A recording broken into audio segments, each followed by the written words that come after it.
Hey, number ones. She's back. Let's see what she's got to say. Are they finally listening from the background NPC? Let's see if they're listening. Are they listening? I don't know. I'm listening. So Nintendo's getting investigated.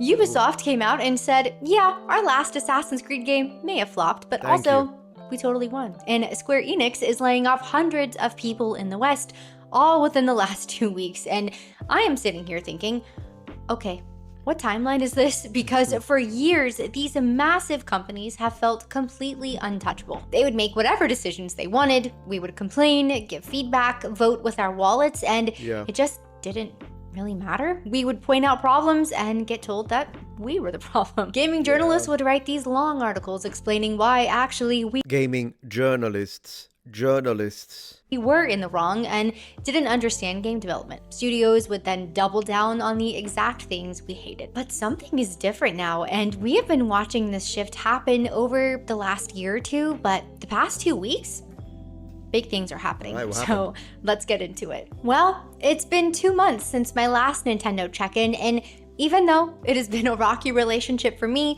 like the crazy ex-girlfriend I am, I have been keeping up with Nintendo on all of the latest regarding their patent wars. Like I said in previous videos, I kept thinking, there is no way that this can continue to get worse, but then I watched Nintendo get more bullish with their lawsuit and sue over very basic mechanics like throwing and capturing characters, summoning characters, and mounting creatures. That was nonsense. Truly, it gets darkest before the dawn, because just recently we learned that the US Patent Office announced that they are investigating some of Nintendo's patents. That is right. Palworld now has the full power of America on its side. In the old days, Nintendo flexes their legal team, their opponent can't afford the fight, and it's game over. The big company wins. Except that is not what happened here. It's like high corporate power showdown. Players have been incredibly vocal. Players bought the competition and loved it. Palworld sold over 25 million copies, and voices on the internet like Legal Mindset have been reporting and calling out how messed up this whole situation is. Some Legal Mindset is based. gaming journalists have been wringing their hands about it though. One IP attorney actually said that it is debatable whether giving power to people on the internet who scream loudly is a good thing for the industry. When a company tries to patent basic mechanics that have existed for decades, that is something that people should be loud about. That is legitimate criticism of patent abuse and what should happen when companies try to weaponize a system to eliminate competition. On the basis of the fact that they have a lot more money and they can pay for massive lawyer entourages. No, absolutely, yeah. No, I think it's fine. The people can scream all along. I mean, we're customers. We pay for the products. So we absolutely have a voice. Now, if our screaming is baseless, then it won't matter.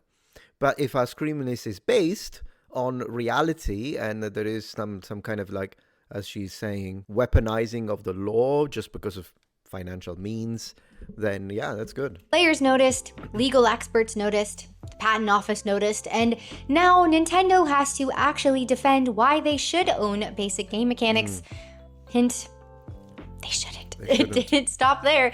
Pocket Pair has doubled down and announced their what?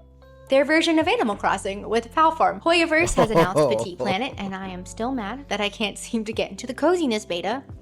Hello? And you guys... Yeah, I mean, guys, what are you doing? Come on, you get her in the beta. Get her in what are these people thinking? You already know how I feel about Animo, and I'm sure there are dozens of other indie devs who have been sitting on creature sims, creature collector ideas, just waiting to see what happens with this lawsuit. Now they're actually going to be able to make their games, because if Nintendo's patents collapse, innovation gets completely unchained, and this becomes a huge win for the rest of the industry. But don't worry, Nintendo is still getting their lawsuit fixed. They recently won a case against a pirate live streamer who had been rage baiting them for years. And when he was ordered to pay Nintendo over 17 grand, his response was, "You might run a corporation, but I run the streets." Even just on the game development side of things, I saw so many fans express massive disappointment in Pokemon Legends EA. I saw players calling it out for feeling really cheap despite the $70 price tag. The flat graphics, no voice acting. I mean, when it comes to prices at Nintendo, they never give you a freaking discount. Have you noticed that? It's always like everything is full price. We're not even knocking off a single dollar. You muppets, you plebs. map so small you can technically sprint around it in under 7 minutes. The whole game takes place in one city with some copy-pasted buildings everywhere. Fans who loved Arceus for its sense of exploration and variety were now getting endless tutorials in a repetitive urban setting instead, and somehow a game that brought back Mega Evolution didn't include legendaries that actually have Mega Evolutions. And I won't lie to you, even now, after everything that has happened, it still feels wrong to root against the company that I grew up on, fell in love with, and is what got me into gaming in the first place. Not the same company anymore. That's the thing. That's what you could tell yourself, background NPC. Also because, I mean, you're clearly a lot younger than me. This is what Nintendo looked like when I grew up with it. And you think it's the same thing? It's just the same name. In fact, I'm going to put it here. I'm just going to put it here for a little... Let's move the helmet. Mario. Because that's what we were talking about. I didn't even know. How about that? But they figured out weaponized nostalgia and just ran with it, forcing us to use their online services in order to access old titles, paying $60 for Skyward Sword HD, when it was literally the same game from 2011. Not being able to access any of their music legally on any platform, except their own, which I think they just launched like last year. For a long time, I got used to all that control, and that was that. Then Palworld showed up and did something familiar, but pushed it somewhere new, and we loved it. Yeah. It's not to spite Nintendo. I mean, I don't know, I didn't play Palworld, but I'm aware of this situation, yeah. It was just a lot of fun. It tried something different. We noticed that other companies were actually innovating, trying new things, improving, and I think that's when Nintendo panicked. They thought nostalgia alone would just keep us loyal forever, but we started choosing innovation over nostalgia, and that terrified them. Now, if you think Nintendo's situation is wild, just wait until you hear about what's been going on with Ubisoft. But before we get to— Oh my gosh, Ubisoft. Did you get the sponsor? Wait, guys, because I'm good. Let's see if I can recognize the sponsor. Let's go. that, I wanted to show you guys my brand new PC, and— Oh, brand new PC. Is it? Maybe she's sponsored by Alienware? It was reptilians all along. I thought that I would get a little help from another NPC to show it off. This is the Voyager 3 Elite from Starforge Systems, and I am incredibly attached to it already. As you have probably— It's as tall as her. Man, that thing is probably as long as my hair. already guessed, I love purple, and this case definitely So does my wife. delivers.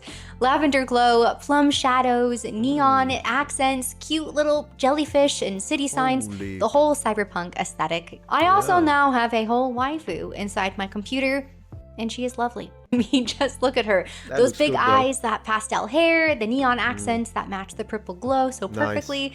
It is peak cozy cyberpunk. Oh, yeah. Plus, my setup has never been this nice, and I just keep finding myself zoning out, staring Was at— that Shinjiru in Japanese? I think it was. Setup has never been this nice, and I just Yeah. Shinjiru, to believe. keep finding myself zoning out, staring at it like it is the final episode of my comfort anime. But beyond looking like a beautiful lo-fi neon dream, this thing is also super powerful. I'll be honest, you guys know I am not a tech 4090. person, but I 4090, am come on. so excited to say that this PC has an Intel i9 and an RTX 5090, which means I can— 5090. Tell me this is a sponsor. Please tell me they gave it that's like a $6,000 PC. Maybe that's a $7,000 PC, guys. Holy moly. She's got a more powerful rig than me. I have a 4090, so it's a respectable computer. And a Motorola 6800 on my Amiga 500, of course. But, man, she can play. What's she going to play with it? finally play and edit on the same machine without it sounding like it is about to launch into orbit. And who knows? You might even see a sneaky stream or two in the near future. Oh, now, please, yes. Does a pretty PC make me better at games? Unfortunately not, but it does make losing way more aesthetically pleasing. She is so It's not just a pretty PC. That's a monster. beautiful. I think I'm gonna have to name her. So drop your ideas in the comments, and thank you so much to Starforge for this gorgeous computer, and thank you so much to all of you. None of this would be even possible without all of your love and support, so thank you so much. If you would like to check out their PC options, the link is in the description below. Now, to get us back on track, this past week, the Ubisoft CEO came out and said they won the battle against the backlash of Assassin's Creed Shadows. Let me say that again. Their stock has now dropped over 90% over the last few years. The game undersold, and their response is, we won. I am sorry, what? This whole situation is How did they win? What the heck? I mean, the gaslighting. The gaslighting. still so mind-boggling to me because fans had been begging for a Japanese Assassin's Creed course. for years. With a Like, Japanese this guy. was the most requested Come on. setting in the entire franchise. This game should have been a slam dunk and is something Yep. that they actively had to work to mess it up. It would have been. All they needed to do was drop the propaganda, drop the virtual signaling, drop the nonsense with all the interviews saying this is like learning history. And then they put Yasuke. Yasuke should have been a DLC character. So you play the game. I've said this multiple times. I'm not against the idea of playing as Yasuke. However, first, most likely was not a samurai. Second, play as a Japanese guy. Before anyone says, oh, but you can play as a kunoichi girl. Who cares? Samurai. Samurai. We want a Japanese samurai. If you set a game in Congo, I want to play as a Congo guy. I don't want to play as the white guy from Holland who just happens to be there. I don't care. Am I right? I mean, it's set in Florence. You play as Ezio Auditore da Firenze. What if you played as Wang from Beijing in Florence? It's a very simple thing. But then they double down. They're like, oh, you're all racist. You guys, I'm so glad. It needs to collapse. The entire studio needs to burn to the ground for that kind of nonsense. All they needed to do, they could have had their little inclusivity for their stock and shares, because that's all it is, by the way. They could have done it. Main character, Japanese guy. Honor the Japanese and their history. Second character, Japanese woman. There you go. So you can be a empowered woman if you want. And then DLC. Extra $9.99 if you really want to do it, or if you really want to push it, free DLC. Show me that it's not just about the money. Play the whole game as Yasuke. Increases gameplay, increases replayability, give us a separate story, so you don't actually play the same story, you play it from a different angle. Game of the year. And you would have had the black guy, you would have had the woman, you would have had the Japanese, everybody's happy, but no. They had to force it, so then they can point the finger and do the little left-wing thing, a call of shame. Oh, are you racist? Is that what you're saying? You don't want to see black people on screen? Good, burn to the ground. Motherfuckers, burn to the ground. Between the execution issues and the self-inflicted historical accuracy controversies, they somehow turned their most requested setting into their biggest fumble. Do you remember when Ubisoft was the studio? Splinter Cell, early Assassin's Creed, Far Cry 3, Rayman. When did Ubisoft game become a warning to players instead of a promise? After gaslighting us this past year with the X amount of players, strong pre-orders, etc., we have come to find out that this game has sold worse than their last 5 AC games, including 5! Man, I'm so freaking happy. Damn them. Mirage, which I don't know. I actually thought that one was okay. But what did the CEO say? He said we had to stop focusing on those who hated us. Oh, yeah. Sir, yeah. The haters were just your customers. Yep. And people who just wanted the game to be good. Yep. They had been requesting this setting for years. They wanted it to succeed. You made choices that prioritized messaging over actual game. And when people called it out, you blamed them for noticing. Yes. That is not haters. That's just consequences. Exactly. And after years of $60 to $70 games launching broken with promises to patch it later, after the same tired open world checklist formula since 2012, after games as a service that nobody wanted, the NFT disaster that everyone forgot, Skull and Bones, after being told to get comfortable not owning our games, after being called toxic when we asked for better, when Shadows launched looking like more of the same, just wrapped in self-inflicted controversy, we just played something else. And the CEO... I went back to freaking Amiga. I know I keep saying this, guys. I don't even care. I don't even care. I went back to freaking this. I went back to this. Look at it. Zero politics. CEO calls this winning. Here is where it gets even wilder.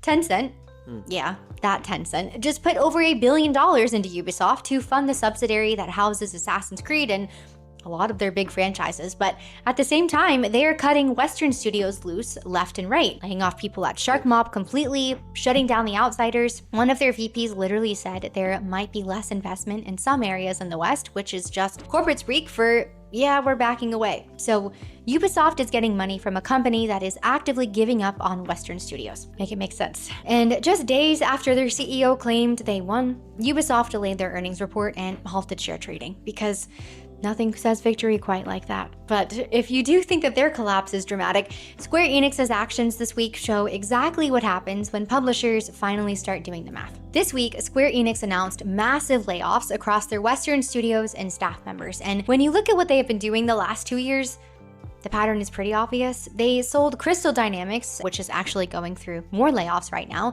and Eidos Montreal, the studios that made Tomb Raider and Deus Ex, for just $300 million.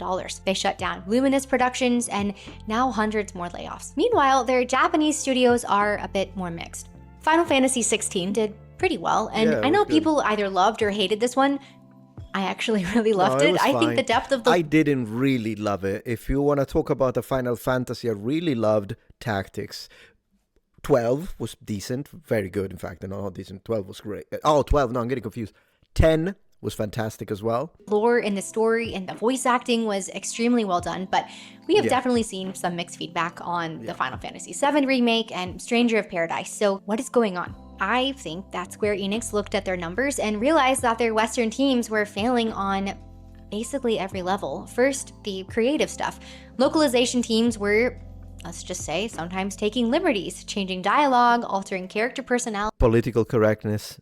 and inserting things that weren't in the original Japanese versions. Japanese developers would make a game, it would go through Western localization, Yeah. and some things that came out on the other end were different. Sometimes really different, Shameful. and players would complain about weird dialogue or characters acting Oh, can I tell you something, background NPC? If you watch this, I doubt you will, but I'm just going to say, I'm going to tell you something. I was playing freaking Civilization 7 the other day. You know what? I'm playing as the ancient Romans, okay? I'm not going to touch the Egyptians because they made them all black and they were not all black, and that pisses me off, regardless. I'm playing the ancient Romans with Octavianus Augustus, and then at one point I need to choose my policy. Here are my two options. One of the options said, and I mean it, diversity is the source of our strength. Click it and it gives you bonus of culture for the culture war. So I'm getting Biden quoted into ancient Rome. Yeah. strange, and the original developers would be like, well, wait, we didn't write that. Then there's the money. Western AAA teams got absurdly bloated, talking hundreds of people, projects taking 5 to 7 years, burning budgets that could fund entire countries. Do you remember Forspoken? That cost $150 million and sold maybe 3 million copies, and then the studio was disbanded. Or what about Marvel's Avengers? It's a $170 million budget and was shut down after 2 years.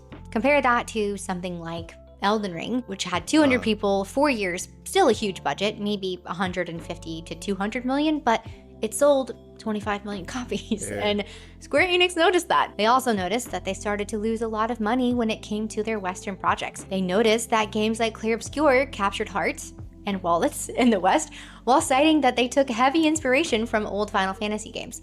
They literally met with the developers after seeing how crazy successful that game was, and behavior is a language, and they seem to be changing their tune. They are out here studying player feedback, what is working, why players are showing up for things, and their response has been to bring everything back to Japan, have full creative control with smaller, focused teams, no more localization surprises, no more 7-year development cycles for games that nobody wanted, just to make good. Exactly. Also because, remember what happened with Street Fighter 6, and Street Fighter has always been a very diverse cast of characters since the 80s, and nobody ever complained. There was literally a character for every ethnic group, and they all were made to look cool. You had strong women, Chun-Li, you had everything. No one complained.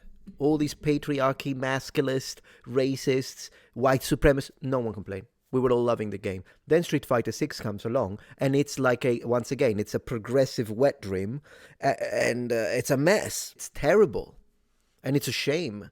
Japan should not let the West ruin their games. I'm just gonna say it. Good games and actually listen to what players are responding to. And honestly, I do think that this could be a big turning point for Square Enix. It'll be very interesting to see where Final Fantasy goes from here, and the projects that they do decide to invest time and money on, I hope that it will be games that respect our time instead of trying to appeal to the modern audience Thank and you. be everything to everyone. I have talked before They're about not. my love for Eastern. They are not trying to be everything for everyone. They are trying to specifically exclude a huge chunk of the population because of their political ideas, even though we are the ones that made them. It's a betrayal. They're traitors. Developers. And like I said, Eastern devs will continue to swoop in and outperform Western AAA because it is really about who is respecting and building for players. Of course, they also want to make a profit, but they are paying attention to what is working and are asking the question, what do players want? Time and time again, we see Western AAA assume it knows better and then add a bunch of stuff that nobody asked for while building for an audience that's by and large not showing up. One approach works, the other gets you massive layoffs. And listen, I do feel bad for the hundreds of people who are losing their jobs. I'm sure that there are definitely some hardworking and extremely passionate devs out there who unfortunately do get swept up in this. But from a player perspective, companies are finally responding to what we have been saying for years. Make games that are actually fun. Stop designing by committee, stop inserting agendas, stop bloating everything, just make good games. Larian and Sandfall are Western studios that are crushing it because they understand this. It is not about geography as much as it is a studio's priorities. Square Enix is restructuring because players voted with their wallets. We bought the games that worked and we skipped the ones that didn't, and now they are adjusting. And that is how it should work. I don't know how we got into this place where these companies forgot that it is actually players that hold the power here, and companies like Square Enix are finally starting to remember. And I think they started thinking that this whole nonsense that they won, some people, they thought it represented a higher majority of people. It's just that it was a loud minority, but being loud, it seemed like it was more than it was. And so they thought, oh, it's just a bunch of racists, but the rest, they love this stuff. Put the rainbow, whatever the heck. But then they noticed, no, actually, they weren't racists. They were just our complete user base. And then there's just a bunch of insane radicals that are screaming, and they weren't even playing the damn games. That's the reality. Thank you, background NPC. As always, I want to give you a like I'm currently logged in with my third channel, and then I'll log in with the main and give you another like. Let's do that. Link in the pinned comment if you want to finish the video. Thank you for watching. Bye.